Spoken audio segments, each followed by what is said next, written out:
name is Sylvia Amanda, NPM 25412036, Accounting Study Program. Thank you for joining this video. I'm very excited to discuss the definition, function, and innovation of management. I hope you are ready to dive deeper into this topic. Thank you.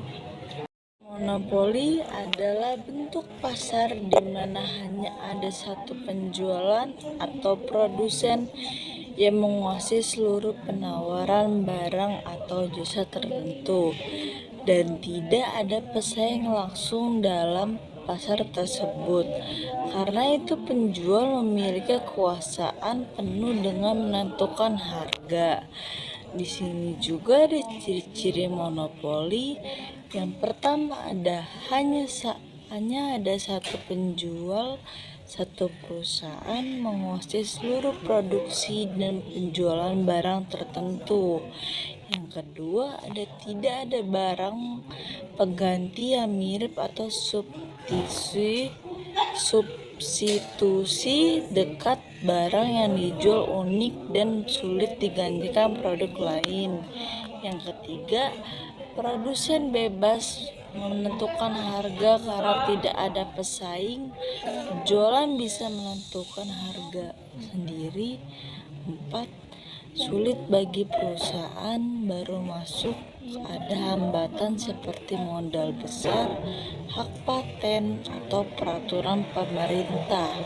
Yang kelima, promosi tidak terlalu penting karena hanya satu penjual, tidak ada pesaing untuk dilawan. Di sini juga ada contoh pasar monopoli. Pertama, PLN listrik di Indonesia. Yang kedua, PDAM air bersih. PT KAI kereta api. Perusahaan memegang hak paten obat atau teknologi tertentu.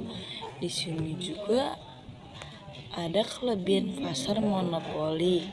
Produksi efisien dalam skala besar atau skala ekonomi dapat mendorong penelitian dan inovasi karena perlindungan paten. Stabilitas harga lebih terjaga karena satu pihak yang mengatur. Di sini juga kekurangannya adalah harga bisa lebih tinggi karena tidak ada pesaing. Situ konsumen memiliki sedikit pilihan. Inovasi bisa menurun jika tidak ada dorongan kompetisi. Yang di sini juga ada potensi penyalahan kekuasaan pasar. Pasar persaingan sempurna adalah jenis pasar di mana banyak penjual dan pembeli berinteraksi sehingga tidak ada satupun pihak yang dapat mempengaruhi harga pasar. Harga ditentukan oleh sepenuhnya mekanisme pemerintah dan penawaran. Di sini ada yang lebih penjelasan lebih lanjut. Ciri-ciri pasar persaingan sempurna. Yang pertama, ada banyak penjualan dan pembeli, jumlah yang sangat banyak sehingga masing-masing tidak bisa mempengaruhi harga.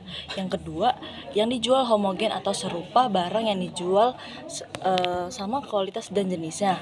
Yang ketiga, ditentukan oleh pasar, penjual dan pembeli hanya bisa menerima harga price taker.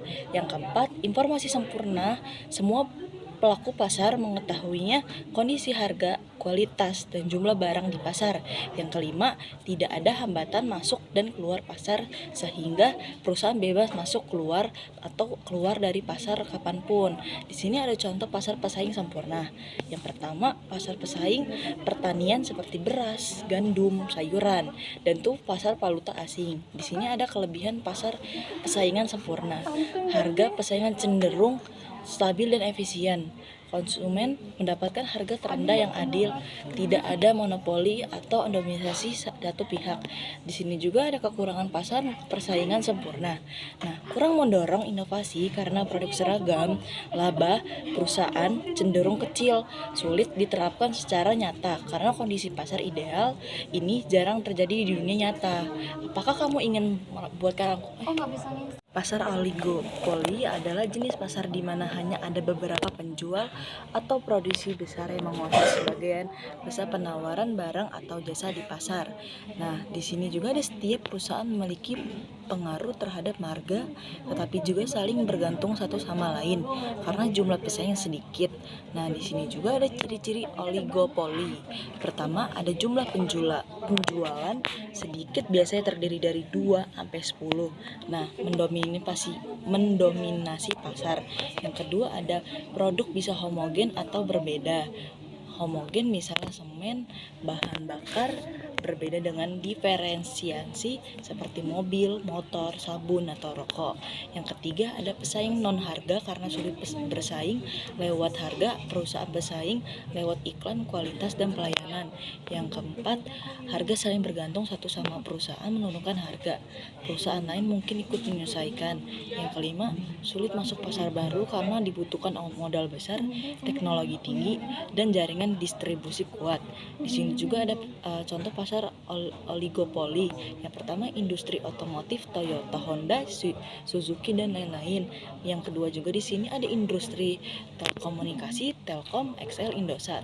Yang pertama yang ketiga ada industri rokok, Gudang Garam, Jarum, Sampurna. Di sini juga kelebihan pasar oligopoli adanya inovasi dan peningkatan kualitas produk karena pesaing non harga. Nah, di sini juga ada produk dalam skala besar bisa efisien, konsumen punya beberapa pilihan produk berbeda. Ini tadi kelebihannya, sekarang kekurangannya. Kekurangan pasar oligopoli, harga bisa lebih tinggi dibanding pasar pesaing sempurna, potensi kerjasama antar perusahaan atau kartel untuk mengatur harga dan keuntungan. Pasar pesaing tidak bisa sehat karena penguasaan pasar oleh beberapa pihak. Kesimpulannya adalah pasar monopoli adalah struktur pasar di mana hanya ada satu penjual yang menguasai seluruh penawaran barang atau jasa unik sehingga perusahaan tersebut memiliki kendali penuh atas jasa, kualitas, kuantitas, produksi. Karakteristik utama adalah tidak adanya pesaing langsung, hambatan masuk yang tinggi bagi perusahaan baru, dan produk yang tidak memiliki substitusi yang mirip. Secara keseluruhan, monopoli bisa menguntungkan perusahaan tetap berpotensi merugikan konsumen melalui harga tinggi dan kurangnya inovasi yang seringkali membutuhkan regulasi pemerintah untuk mengatasi. Karakteristik utama satu penjual, hanya ada satu perusahaan yang beroperasi di pasar, tidak ada pesaing langsung. Perusahaan monopoli tidak memiliki pesaing langsung sehingga ia dapat menetapkan harga pasar, takut kehilangan pangsa pasar. Menentukan harga, price maker, perusahaan dapat menetapkan harga produk atau jasanya sendiri karena tidak ada persaingannya harga. Hambatan masuk yang tinggi, perusahaan baru kesulitan memasuki pasar karena hambatan seperti hak paten, hak cipta, atau skala ekonomi yang besar. Barang unik tanpa pengganti, produk yang ditawarkan tidak memiliki substitusi yang berupa sehingga konsumen tidak punya pilihan lain. Implikasi keuntungan monopoli, keuntungan perusahaan monopoli dapat memberikan keuntungan finansial yang besar bagi perusahaan karena mengkontrolnya atas harga. Potensi kerugian konsumen memiliki harga dikenaikan harga lebih tinggi dan mendapatkan layanan yang kurang berkualitas karena tidak ada pesaingnya. Kekurangan inovasi, tanpa tekanan persaingan, perusahaan monopoli cenderung kurang termotivasi untuk berinovasi. Perlunya regulasi, pemerintah seringkali perlu mengatur pasar monopoli untuk melindungi konsumen dari praktik yang merugikan.